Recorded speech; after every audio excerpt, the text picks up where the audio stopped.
Good morning, everybody. Hope you had a wonderful Easter. We'll get started here in 2 minutes. A jam-packed call. In fact, I don't know if we're going to be able to finish it, but the good news is you're going to be able to put at least 2 or 3 things you could put into use immediately to help you be more successful. So we'll get started here in a little bit less than 2 minutes.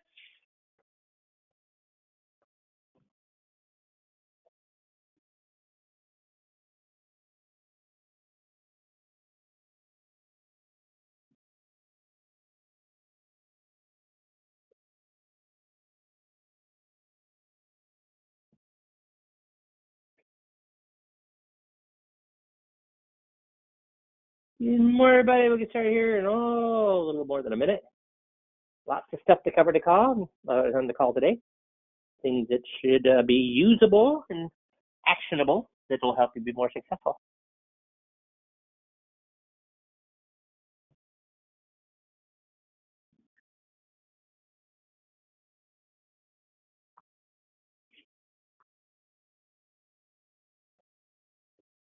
Okay, we'll get started. So first things, we talked about memorizing the scripts and tools to do that. And the tool that we have is Anki, and it's free for you to use. And the way that Anki works is there's tons and tons of research that has been done on this about how you memorize, how often should you go back and review what you've already memorized. And Anki is a tool that uses a very, very basic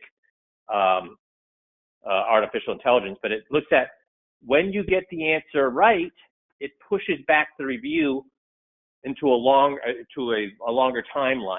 So you won't review that again maybe for 3 days. And if you get it wrong, you may review it here in 5 minutes or in 1 day. So it automatically has you review things you get wrong more often and things that you get right less often, but still occasionally just to reinforce that memorization. So all of the scripts, we went through, 5Q went through the labor of putting all of the scripts into little flashcards. So you know the crib notes? These Anki cards are basically the crib notes, one by crib note by one crib note, grouped by 21-point checklist topic, and also the audio is on there as well. So we had a couple people last week ask, hey, we're interested in doing that. Can you walk us through how to do that again? So Allie at ECA has been nice enough to put together some slides and to be able to help us walk through how to get Anki onto your phone. So guys, guess what you can do when you're at the DMV? Guess what you can do when you're waiting to get into the movie? Guess what you can do when you're waiting for your kid to come out of school? You can have it right on your phone. You're practicing with these flashcards right there on your phone, and it's free. So Allie, can you help us walk through this? Are you going to be in control, or do you want me to just tell me when to click the slides and I'll just tell you when to click the slide. So if you want to go ahead and go to the next one. Good morning, everyone. I'm Allie. So I kind of already went through and put where you can find the app on the website, on the 5Q site. So you go home, meeting process, and obviously it's under the 21-point checklist meeting. And then right below, I have the website located that will be updated on the 5Q site as well. So once you get the application installed on the website, it'll look like the screen over to the right, and you'll have all your decks located. No worries. So we can go to the next slide. So all those decks for the 21-point checklist are also located on the website as well, and you'll be able to download those through that website, and the file type will be called an APKG. And once you get that file downloaded, you can go to the next slide. You'll be able to import it or drag it right into the deck section, so then all the information, you don't have to personally type that in, and you'll be able to go ahead and get started right away. So guys, you can either drag it or import. I just went and did this last week, being the troglodyte I am and not great at text stuff to see how hard it was. Boom, you hit import, and it's very, very simple. But either way you want to do it. All right, perfect. So between all the different stuff that the application offers, we have our main area, which is the decks, is where you'll be able to find all your flashcard decks.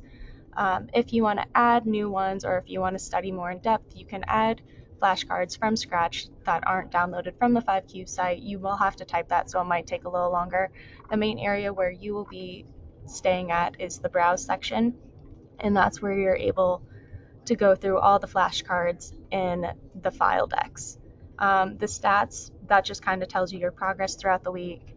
And then your sync, when I went through and was learning it, I didn't see this to be really needed, but if you're wanting to sync it through an app or different applications, you can go ahead and do it from there. All right, next slide. So once we get into the browse section, you're able to see all the different decks and switch through them without having to close the application. And then, hey guys, this is in the Anki app that we're looking at right now. So. Yes, and then you're able to go through in the red section all the flashcards that are located through the deck, so you can just go through and toggle through them, which show up to the right in the blue section, if this makes sense. And then if you're wanting to do more in depth without seeing them to the sides, you can do through the preview little slide up in the green, and that's how you can study. Perfect. So if they want to go into study mode, what do they do now? They go into the preview section in the green. Right here? I'll preview right there. Yep. Okay. Perfect. And then this is what it'll look like if you want to start studying as well, if you're starting just through the deck in the beginning. And then we can go to the next slide. So it will prompt you when you log in or when you start the deck with how it's listed heavy lifting, and then you'll give your best. So guys, I'm going to jump in here. So heavy, guys, this would be on your crib note. You would see a dot with heavy lifting. That would be the first thing on your crib notes for the beginning of the meeting. So you say, oh, what would I say when I'm looking at my crib notes and I see heavy lifting? What should I say to that? And then you hit show answer. Perfect. And then if you're kind of wanting more of an updated system instead of using the current system that we have, or if there's more games, I'm going to start updating it to Quizlet, which is another free application, so you don't have to download a bunch of files. It's already there. I'm already putting all that in for you, and it has more ways to study if you find that this might take too much time. But yeah. Perfect. Well, thank you for doing that and being proactive. So there you have it, guys. So do you have any excuse then for not learning the scripts? Because with these apps, and so Quizlet is obviously, Allie, something you can have on your phone too, right? Yeah, I believe so. And then Gigi has a question and saying that her app doesn't look like that. It might need to be updated. We can have a further discussion, and I can email you after and kind of see how that looks for you. Cool. Thank you very much. Guys, so Allie, thank you for doing that for us. That was extra work on her plate that she had not planned on. So thank you for doing that, Allie. And guys, there's no excuse now not to be constantly learning these scripts a little bit better. And do you have to learn all 21 at one time? No. So pick the most important one first. And what is the most important script we have, guys? What is the most important script we have? Tom's got it. What is the most important script we have? What is the first one you need to learn? You should learn it backwards and forwards. Nick got it. Now we're getting other answers that aren't correct. Guys, what's the first thing? Do people believe anything you say? When you run into a new prospect, are they going to believe anything you have to say? No. Why? Why don't they believe anything? And everybody's like, well, I don't know. I think they do. Otherwise, why would they meet with me? Blah, blah, blah. Guys, do you believe everything? When you go to see somebody who's trying to sell you a car, do you believe everything they say, or do you go check it out? If you are being sold a timeshare, do you believe everything they say, or do you check it out? And the analogy I give to this is this. If I go into the emergency room and the ER doctor says, you need this, do I question him? If I go into the ER and the doctor says, you need this, do I question them? No, I do not question them. Why do I not question them? Does he make more money if I agree? Does he make less money if I disagree? Or does he is his money or paycheck tied in any way whatsoever to what I do? No, it's not. And not to disparage chiropractors, but I would tell you, but because chiropractors are not covered by insurance and we have to pay out of pocket, some of us are a little more sensitive to this, and we say, if you go into a chiropractor and they say, oh, you need to do this six treatment program to fix your problem, and it's going to cost you $2,500. Do you think about that and question him or her? Do you question the chiropractor when he says you need the six scheduled treatments that's going to cost you $2,500? Do you question that? Yes or no? Just wire in. Well, if you have any money left in your bank account, you must be the type of person that would say, yes, I would question them. So what's the difference between an ER doc and a chiropractor? What's the difference between an ER doc and a chiropractor? As it comes to compensation, what is the difference between an ER doc and a chiropractor? When it comes to in terms of compensation, what's the difference? If you tell the ER doc, I don't want to do this, will it affect his paycheck? No. If you tell the chiropractor, I don't want to do this, will that affect his paycheck? Yes. So when people come to see us and we say you need to do this, that, or other thing, do we get paid if they follow through on our investment recommendations, which is one of the reasons we do a ton of non-investment things, is to prove to them that we're more about than just getting paid. But as far as investments, if they move their money to you, will you get paid? Yes. So they're always going to be what? Suspicious. Anybody who's not suspicious of you, that's just met you, you only have a relationship with them for 2 or 3 meetings at the most, and you're telling them what to do and they're not suspicious, guess how much money they have? None. Because if they're not suspicious of a brand new advisor, and they take everything that advisor has to say as gospel without being skeptical, guess how much money they have? None, because they have been raked over the coals time and time again. So anybody's money is going to be skeptical. So how do we overcome that? So we're back to, why is the power of attorney the most important script? How do we overcome that? It's because in the first 10 minutes, whether they have their power of attorney done or they don't have their power of attorney done, are we able to show them that the power of attorney is wrong or inadequate? Whether they have it done or not, are we able to show them that the power of attorney is inadequate? Yes. And because I tell them so, or because we point them right at the verbiage in the Social Security documentation that says their power of attorney does not work, or not having a power of attorney does not work. It's right there. We're able to show them third party from Social Security that their power of attorney is not working. So in the first 10 minutes of the meeting, these people, whether they have a power of attorney or not, are shown what? Oh my God, I have not a little problem here. Because remember, we walk them through the story of what can happen if they don't get this fixed. In the first 10 minutes, whether they have it or not, whether they have the power of attorney or not, we're able to show them that they have a problem. What percentage of your clients who are 62 and up are worried about Social Security or want to make sure they get Social Security? What percentage of your clients, 62 and up, want to make sure that they get Social Security? They all do.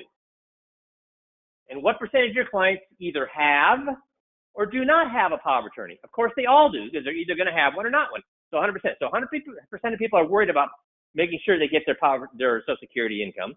100% of people either have or do not have a power of attorney. So this script works for 100% of people, for them to find out in the first 10 minutes that they have a major problem, not because you, the advisor, say so, but because it says so right in the Social Security documentation. That's why it's the most important script, because in the first 10 minutes, that proves that they have a problem they did not realize they had.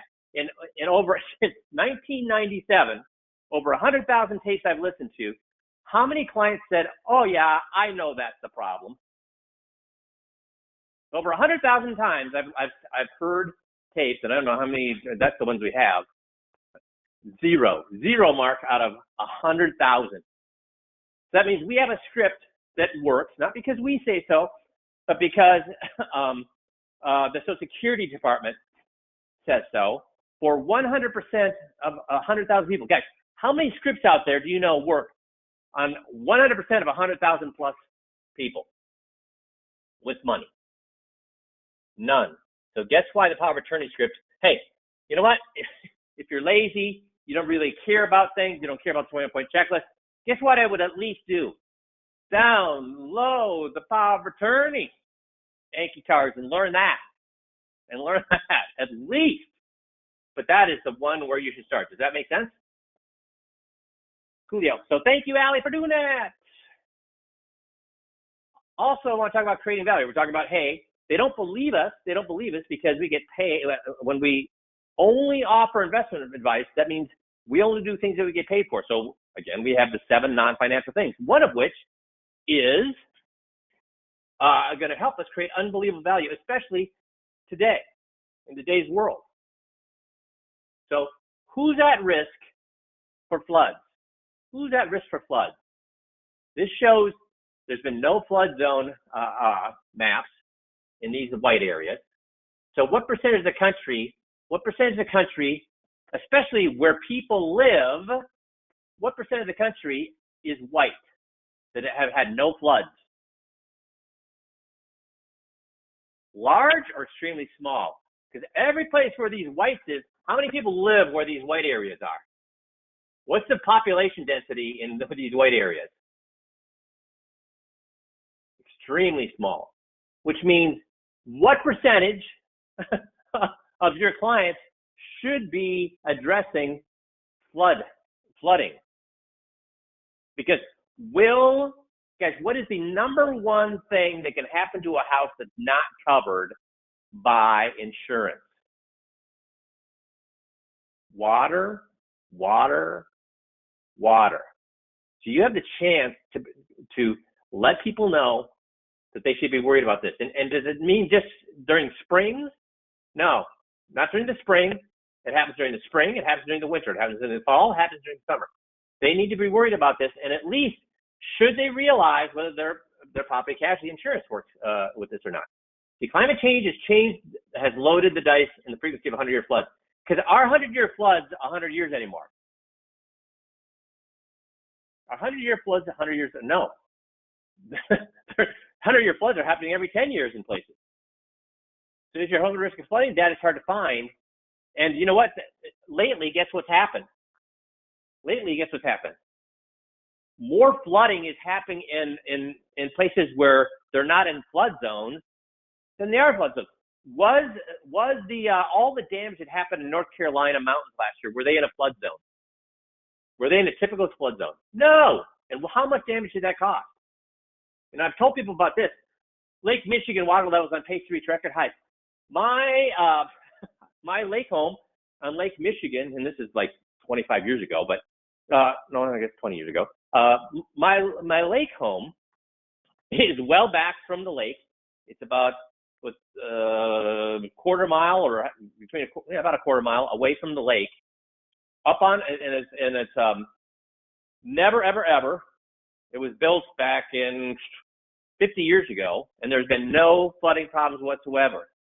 They've had huge downpours, they've had whatever, and then boom, what happened? Well, the lake level rose, and a quarter mile in, my basement was flooded not from the top, but from the bottom. The water table went up, and basically every home along the coast, the eastern coast of Michigan, ended up getting hit with this as the water came up through their basement. It broke, and my concrete was basically broken. It buckled, and water came up through the cracks. So it was perfectly good concrete. Water pushed up, buckled, just the way a ship does when in between waves, and water came in. $45,000 later. Now, did my insurance cover that? No. Did anybody's insurance cover that? No. So everybody in the eastern part of Lake Michigan that was within the water table, because Michigan is pretty flat in that part of the state, could go in up to over a mile. Had to get this done. So did I have any clue at that point that was a problem? No. So guys, we have as part of the 21-point checklist, what? The property casualty checklist. How often should you do this? Now, is anybody on the call property casualty agents? No, I would say very few people on the call. I think of all those agents or advisors we have maybe 2 agents. That's it in property casualty. So when we go over the property casualty checklist and we don't get paid on it, what does that tell our clients? That we only do things that we get paid for, or we're truly, truly, truly financial advisors and we're worried about all of their finances? Now, here's the great thing about the property casualty checklist. How long and how much work does it take for you to go through the property casualty checklist? It takes you zero amount of work. You simply walk through the checklist, have them understand the problems with each one of these things in the checklist, and then you do what? Fix them for them, or you send them back to their current agent. You send them back to the current agent. So when you do that, what does it tell the client when you do that? Were you paid to do that? No. Do you even know who their agent is? No. So could their agent be paying you some sort of kickback? No. So what does it tell them about you? It tells them that you're truly a financial advisor. And again, I've used this analogy over and over and over again, but if you go out on a date with a girl and the only thing you talk about is sex, what does she know about you? All you care about is sex. If the only thing you talk to your clients about every time you meet with them is about their investments, what do they know about you? You only care about their money. That's not a great relationship. That's not a long-term relationship. When they find somebody better, they're going to leave you. What's going to keep them locked to you is you demonstrating every single time you meet with them that you care about more than just their money. And this is a great way to do it, especially with the way the weather has been and continues to get every single day. Make sense? Super. So I love this analogy. A bar of iron costs $5. Made into horseshoes, it's worth $12. Made into needles, it's worth $3,500. Made into balance springs for a Swiss watch, it's worth $300,000. Your value is determined by what you are able to make of yourself.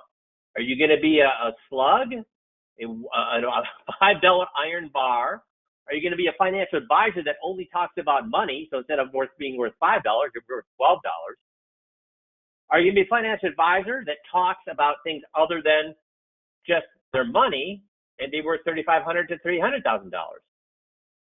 It's what you make of yourself. And we've given you the template to make yourself into a $3,500 to a $300,000 watch by using the 21-point checklist. So we're coming into summer. What are you going to do as we come into summer? We have major people start to slow down because fall and right after January 1st are our busy times. What can you do with your time in the slowdown? Well, number one is new insights. Think broad and feast your eyes on music. Well, this is talking about just in general. Look for new insights. How could you become more valuable to your clients? Number two, tap into your creative side. Are there things that you could do in your practice to make your practice more pop out to your clients?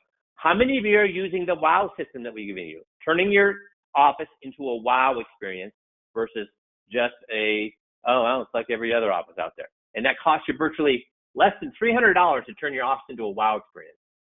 Read. Now, here's a great question. What do I think you should be reading? What kind of books? What topics should you be reading on? What topics should you be reading on?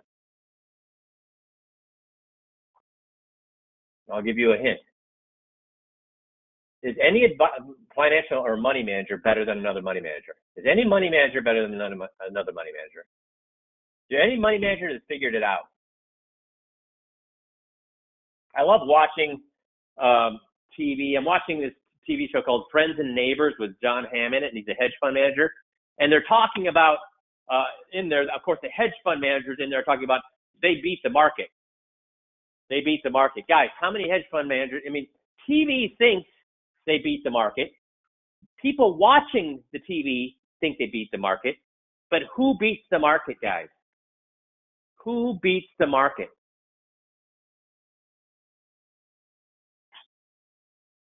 Yeah, that's right. Only for short periods of time, not over long periods of time. And again, Warren Buffett knew that, and that's why he bet all the hedge fund managers, and not one of them beat the market over a 10-year time point. So you should not be reading books about money management.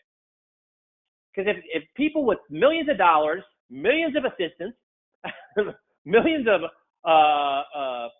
when we talk about millions of dollars, millions in research and millions in hardware and computer systems can't do it, we can't do it. So should we be reading books about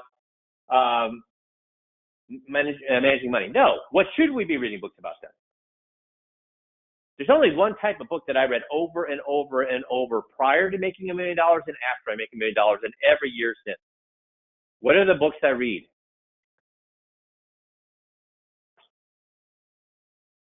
Many of them I've gone over and over. I've covered with you on these calls. What kind of books do I cover with you on calls? Do I ever pull out a book about money management on these calls? No. Very good, Dale. Dale's got one. How to Win Friends and Influence People. Dale Carnegie. Yeah. So persuasion books, influence books, that's GG. Motivational interviewing. That's another book. So I read books on how to communicate better, how to communicate ideas to people, how to persuade people ethically. That's the kind of books I read, and those are the kind of books you should be reading. Because who's going to make more money in this business? Somebody, your competitor across well, I've had two in the last 27 years. I've had two advisors that I think were financial geniuses. They were financial geniuses. Of course, they didn't beat the market year in, year out, but they really knew their stuff. They really studied the market. They were financial geniuses. Where are they today, guys? Are they the ones making $1 million a year? Where are they today? You want to take a wild guess? They both failed out of the business. Why? That's right, Tom. They failed out of the business. Why? Because they couldn't communicate with people. Now, I love every advisor I've ever met. I love them because they have their heart in the right place, so they wouldn't have come onto the 5Q system. They have their heart in the right place. But some of the most, now, in the top 10 advisors I have, I'm not going to tell you who is who, but the top 10 advisors I have, we have a couple of really smart guys. We have a couple of guys that are on the margins, and then most of us, like myself, are average intelligence. But what do they all share? They share a love of people. They share a love of communication with people. So the top 10 people have nothing to, their skill has nothing to do with money management. It has to do with how well they communicate with people. So books on communication, that's what you want to be reading. Make sense? So how much time do I have left? I have a half hour, so I'm going to whale through these. These are triggers. Who knows who Joe Sugarman is? Who's Joe Sugarman? Anybody know who Joe Sugarman is? Joe Sugarman, vaguely. Joe Sugarman is one of the most world famous and successful advertising execs ever. So many of the things like pop, pop, fizz, fizz, oh, what a relief it is. Many of the jingles, many of the gambits, many of the advertising things that you would still remember today, Joe Sugarman had his fingerprints on. He is an expert at what gets people motivated to do things. So he came up with 30 triggers that get people to do things. So the first one is power of exclusivity. Power of exclusivity. That's what's going to take you into the gladiator status. So power of exclusivity means what? We've talked about, I think I just talked about this a couple weeks ago. Who makes more money? Doctor or surgeon? Surgeon or heart surgeon? Heart surgeon or heart transplant surgeon? Heart transplant surgeon or pediatric heart transplant surgeon? The more specialized you are, the more money you're going to make. Unique selling proposition. Do we have a unique selling proposition? Yes, we have the goals. We have the 6 goals. And we've talked about this. How many of your competitors are using any of the 6 goals that we have? And all of these goals had to do with greed, fear, and frustration, which taps into people's most powerful emotional needs. We've given them to you. You have them. And we've given you tools to actually leverage them. Proof of concept. Well, we just talked about one. When I tell somebody that their power of attorney isn't working with Social Security, do they believe me? They do not. That's why we pull out the Social Security booklet and point right here. Read this, Mr. and Mrs. Klein. Okay, what does that say? It will or will not honor power of attorney. So we have proofs of concept. Confidence level. What's a tool I use to boost people's confidence level in me when I'm presenting? We've talked about this skill. In fact, we talked about it just a few weeks ago. What's a skill that I use to, well, APE is a good skill to have, but that doesn't increase somebody's confidence level in me. It does allow them to be more open to my ideas, Dale. You're absolutely right. But what's the proof that they look at that and say, holy crap, that guy must be good at his job? Remember when I talked about people that would compliment me? They would not compliment me on how great I manage their money. What would they compliment me on? What was the compliment I got more than any other compliment out there?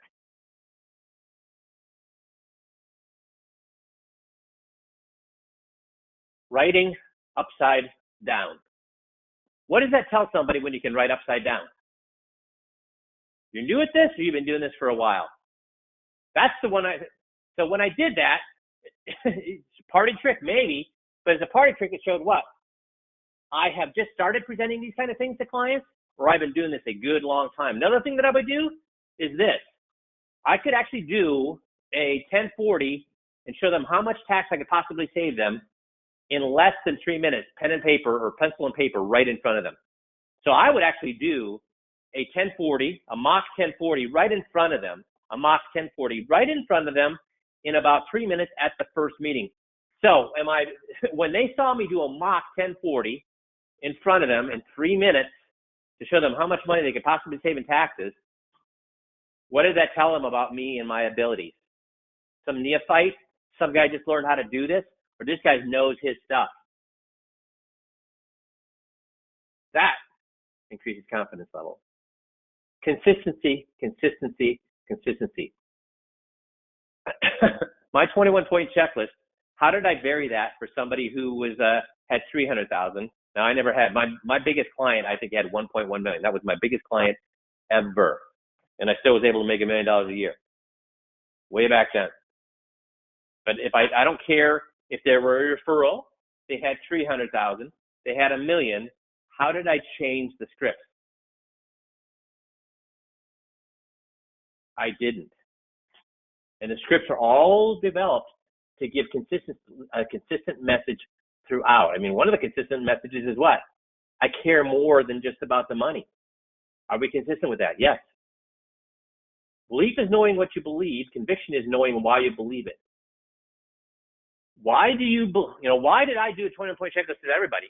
Why is every single one of the persons, not in our top 10, but probably in our top 50, why do they do 21-point checklists? Well, because they know it works. They have conviction in it. And when a client tells them, I don't want to do a 21-point checklist, just tell me what I should do with my money, I don't know about the top 50, but I tell you what, if anybody in our top 10 advisors, the client says, I don't want to do a 21-point checklist, guess what that advisor will do? If that client digs in their heels and says, I will not, that's right, they walk, all right, Mark, they walk away. They walk away. Now, we have scripts to deal with that, but push comes to shove. If they won't do a 21-point checklist, you walk away. Because what are they doing? If they refuse to do a 21-point checklist, what are they doing, guys? They're shopping. They're shopping. They're shopping. And they're looking, is this guy has conviction about the 21-point checklist or not? And if they're shopping, basically the person who comes in with the highest rate of return is the one who's going to win. And will your competitors, if you say I can make you a 6% rate of return, will your competitors say 7? If you say you can make a 7% rate of return, will your competitors say 8? Will your competitors lie about rates of return to bring on a client? Yes, they will. Will you? Hopefully not. So who's going to win? The liar is going to win. I'm sorry, but if all that client wants is for an advisor to say, here's what you can do with your money, they're looking for who says they can get me the highest rate of return, and the one who lies is going to get the business. And is that any way to create a long-lasting, good client relationship is to lie to your client? No, it is not. You have to have credibility, which is integrity. Trust. Be reliable. Be authentic. Show commitment. Show regard. Have a stellar or sterling reputation. These are all things that are going to build credibility for you. Integrity. Stand by. Integrity is one of the things you just talked about. If somebody does not want to do a 21-point checklist and you cave, they just want to know, what should I do with my money? And you cave, what does that say about your integrity? Says you have none. Says you'll do whatever possible to make money. You have no conviction. You have no conviction of getting all these non-financial things done, getting all their ducks in a row, getting all their affairs in order. You don't care about that. Really, all you're doing is trying to make money. That's not integrity, guys. That's not integrity. That's a prostitute. You need to have integrity. Keep them curious. Do we tell the people at our goals, our 6 goals that we have, how to use your retirement, increase your retirement income by 25%, and increase it by 25%, and lower the chance of running out of money, and you don't even have to move your money to do that? Is that going to create curiosity? Is that going to create curiosity? How about do you have the plan in place that will replace your Social Security income when your spouse dies? Because right now you're receiving how many checks? Well, 2 checks. Okay, when a spouse dies, what happens to those checks? Well, 1 goes away. So have you apply for the program that will replace your spouse's check when they die, so you still receive the same amount of money? Does that create curiosity? See, our goals keep them curious. Everybody wants emotion. So what are the 3 biggest emotions? I just mentioned them. What are the 3 biggest emotions that people have? Greed, fear, frustration. Those are the 3 biggest fears. In our close for the first meeting, do we attack all 3 of those? Do we leverage all 3 of those? Yes. So the close say, super. I have all those things you wanted. You said you wanted all 6 of those goals. And 1 through 5, you wanted to increase your income by 25%. You wanted to reduce the tax you pay on your investment income by 90%. You want to lower the tax you pay on your IRA withdrawals by 70%. You want to make sure that you have that program where your long-term care is paid. The first 2 years long-term care is paid for, and you also want to make sure that when your spouse dies, you get that. Okay, so I got all those things. I'm going to come back to you with a report that will detail all the benefits you owed and might not be receiving, because you said you hadn't applied for some of those programs. We usually find between not just those 6 we talked about, but 16 to 21 benefits for you that aren't currently aware of that are available to you. And heck, we've already found not 3 or 4. We found 6 things that you wanted to know about but did not know about. Now, did you happen to bring in your statements? If they didn't, we have a separate page or a separate conversation for that. They did say, now can you take a look at them? I take a brief look at the statements. Do not give them any opinions or engage in any discussions on investments. You just gather the data. And they say, okay, well, that's pretty much all I need to begin by putting a personal report together. Now, why is it a good thing that we go through this control your assets, the CYA process right now? Why is it a good thing that we do it right now and not wait? So what emotion are we tapping into there? When I ask them, okay, so I'm going to do all these things. I'm going to come back with not just the 6 goals that you wanted, but actually many, many more things than that. Why should we not wait? Why should we do it now? What am I tapping into? What emotion am I tapping into, guys? If they wait, what could happen?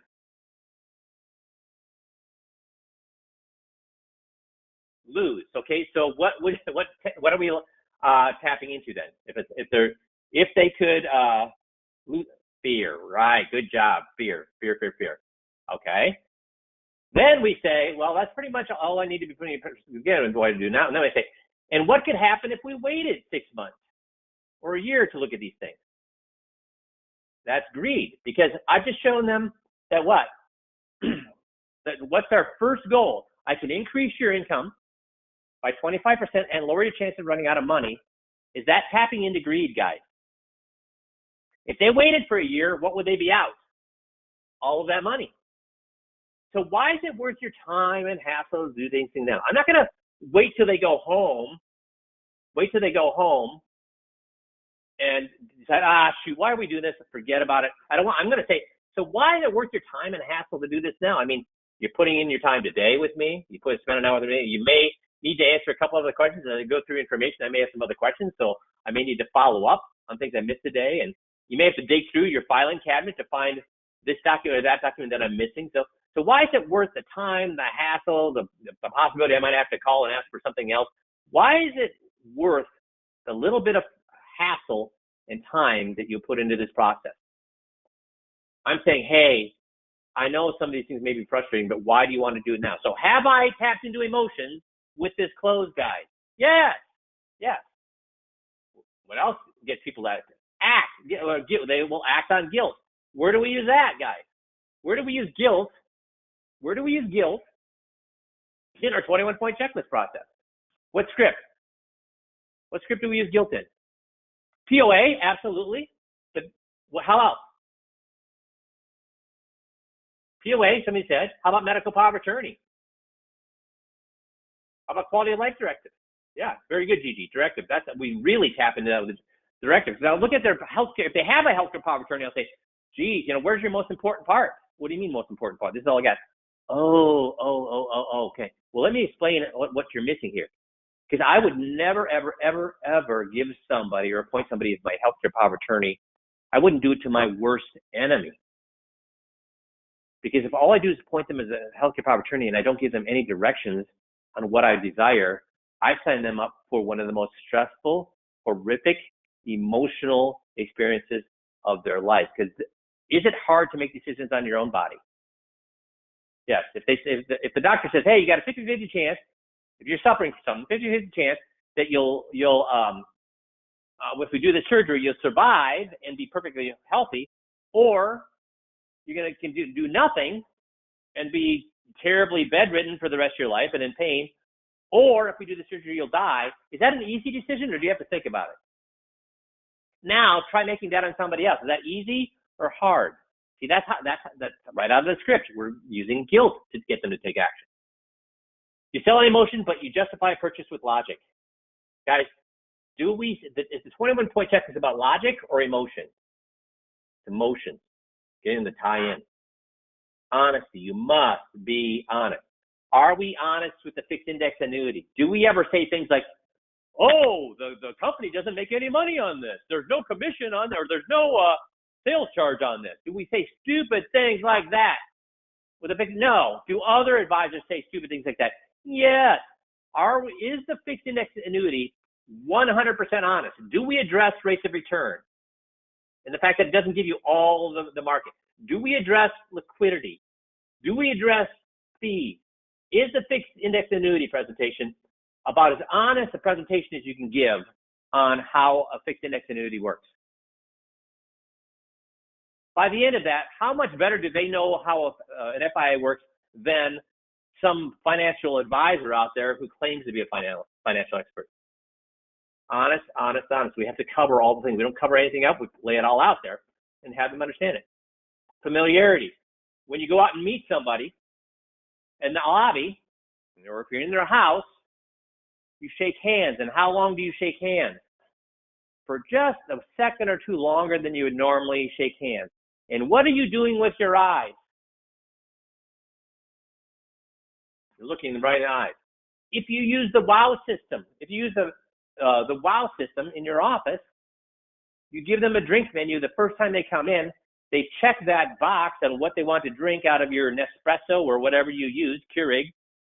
And then the next time they come in, you say, do you want that cinnamon chai tea again? Whatever they had last time, you ask them if they want it. Now, whether they do or not, doesn't matter. What does it tell them about you? Some of us are old enough to remember the show Cheers. Every time Norm walked into the bar, what did they say? Norm! Why? What does it make you feel like when you're in a restaurant or a bar and they remember who you are? Familiarity. That is so important. Ask and use their name. Listen actively. Ask questions. Show empathy.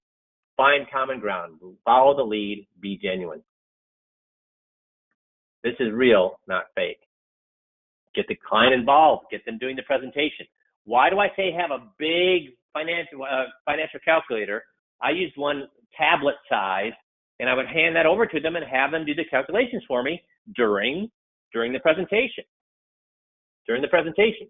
Did anybody remember the story? I've told this many times over the last 27 years of coaching you guys on why or how this salesperson at Cornell Glass, he actually doubled.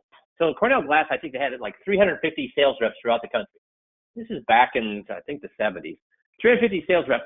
This one guy had twice as much as even the closest other 349. He had twice as much sales as even the closest of the other 349. Why?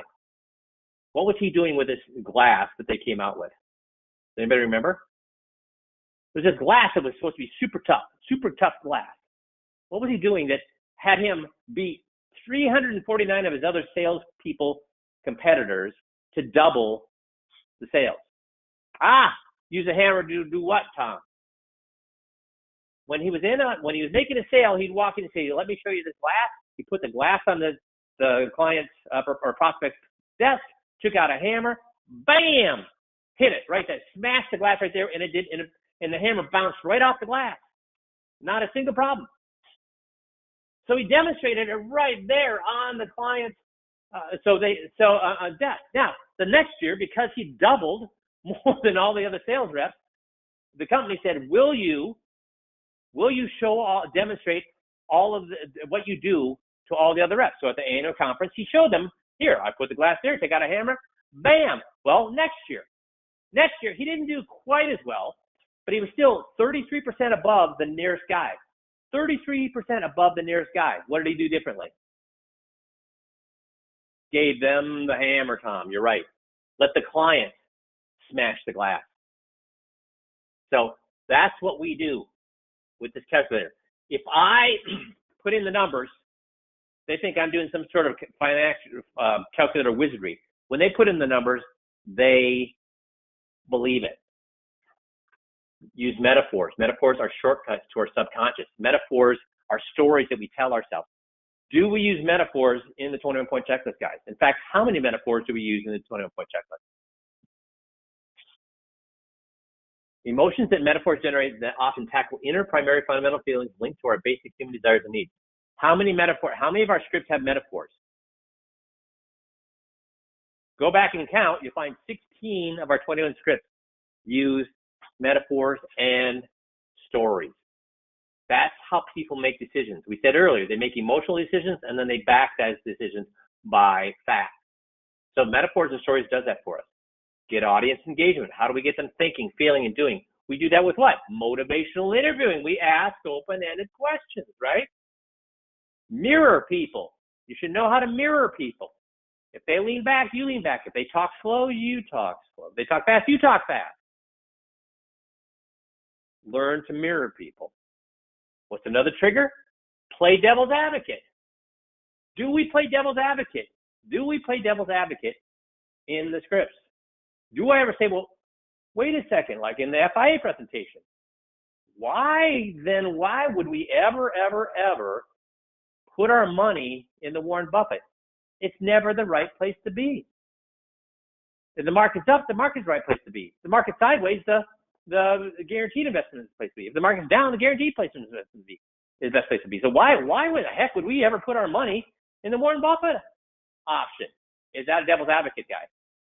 Am I playing devil's advocate there? Who am I making? I'm saying, why would you be so stupid as to do that? And then I make them tell me what? No, Mike, you're stupid. Here's why I put my money in FIA, even though it's never the right place to be. Because it's never the wrong place to be. In retirement, I never want to be in the wrong place. So do we use this trigger? So see, guys, I'm trying to show you that you can go out and try to create your own selling system, but you have one that's been proven 100,000 times. And it's using science, it's using persuasion, it's using the best things out there. Learn to overcome objections. Do we help you do that? Yes, got. Simplify things. Do we simplify things? Do what? Guys, do we take the magic, the black magic of an FIA and make it understandable? Do we take the magic or the black magic of correlation and make it understandable? Do we take the black magic of bonds and why when the interest rates go up, bonds go down, and when interest rates go down, bonds go up? Do we take that odd, weird thing that people don't understand and make it simplified so they understand it? See, over and over and over, we've done these things. Be specific. Guys, do I say, hey, you can make more, you can have your retirement income make more money and be less? No, I say what? To increase your income by 25%. Reduce your investment income by 90% or 99%. Instead of paying tax at your current level of 20%, 35%, 37%, we can get your investment income down to 1%. Am I specific? Yes. The more specific you are, the more believable you are. Give vague promises, and people will believe you vaguely. give specific promises, and people will believe you specifically.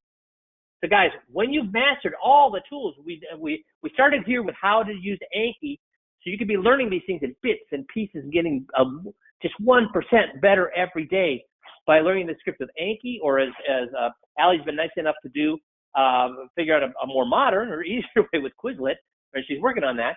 You can get 1% better every day. Guys, if you get 1% better every day or 1% better every week, how much better will you be at the end of the year? Invest time in yourself. Don't invest time in social media. Don't invest time in sports betting. Don't invest time in whatever. Invest time in yourself. And if you do so, making $2 million a year in today's world is an easy thing to do. We're giving you the tools to do it. Learn the crib note. Do your daily practice. Constantly get better. Does that make sense? Super. You guys have a great rest of the week. And get busy on getting better, making yourself better. All right? Thanks, guys. Talk to you. Bye-bye.